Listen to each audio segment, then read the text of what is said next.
Hi, this is Scott Garibay, and today we're going to continue to talk about Vecna, Eve of Ruin, Chapter 3. And at this point, the player characters are on Havoc, the dead god husk. And on that dead god husk is the broken space galleon Lambient Zenith.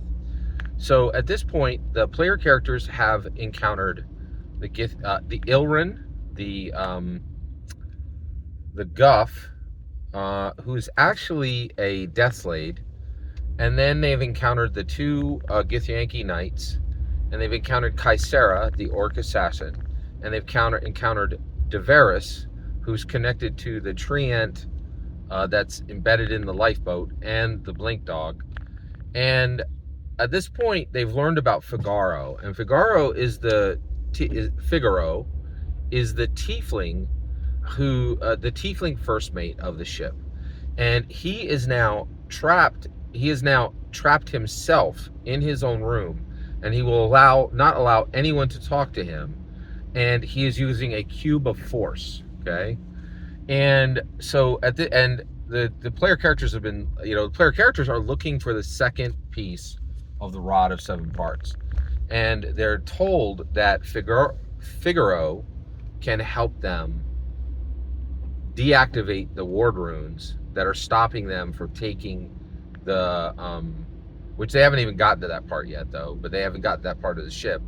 But it's supposed to be. But the second piece of the Rod of Seven Parts is supposed to be in the prow of the ship. But people are like, well, don't just roll up there because it's protected by these wards, and if you don't depower the wards, you're not going to be able to get it, right? So they need to talk to Figaro. So this was very interesting. Now they need to talk to Figaro, but forcing their way in is going to make Figaro really freaked out. And so the book is like, if they've dealt with Kaisera, the two Githyanki Knights, if they've dealt with Deveris, right? Maybe some of those people have joined them, and they can vouch for the player characters to Figaro, and Figaro will take down the Cube of Force and allow them in without them having to force their way in, right? So that is the ultimate path. That is the most peaceful, easiest path to talk to Figaro. The characters get into Figaro. Once the characters get into Figaro, they're going to talk with him, and they're going to say, "Hey, we're here to get this part," and they're going to try to convince him to get the second piece of the Rod of Seven Parts, right? They find and here's where, but when they find Figaro is mentally shattered, right? And here's the mystery. And so the player characters are tasked with discovering this. Figaro is currently mentally shattered because the Deathslade, who is Ilrin, the Guff in disguise, who is actually a Deathslade, has been using modified memory on him repeatedly, right? And he's trying to make him forget, right? And the Deathslade is causing chaos, right? And like kind of just eating the suffering of the people there, right? And so basically at this point, they need to handle this, right? So they go about their duties there to handle this.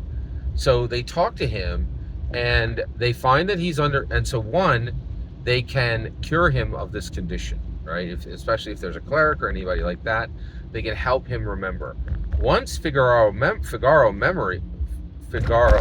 remembers, he's going to go to Ilrin and try to stop Ilrin, and there's going to be a fight, right? And so the player characters can get involved in that. They can help kill the Deathslade, but there's an opportunity that maybe they'll talk first.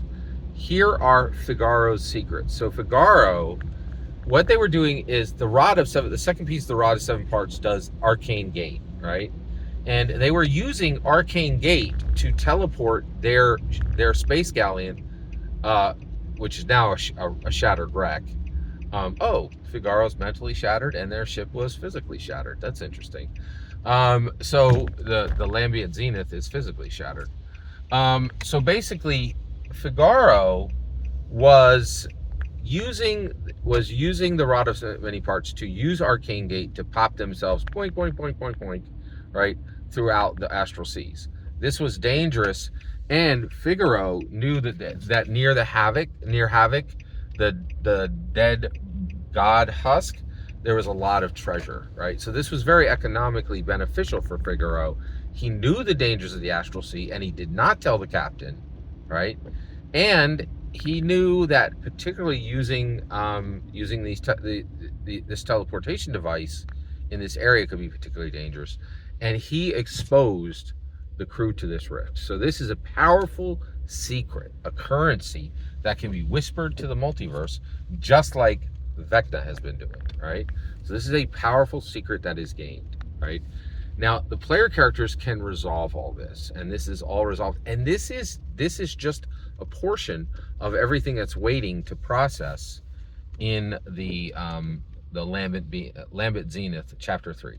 Every single word you just heard is the coolest parts of chapter 3, Lambent Zenith, of Vecna Eva Ruin. The important part is when I get to your opinion on Vecna Eva Ruin. Please consider like subscribing and put your comments below. Please consider like subscribing and have a fetch millennium.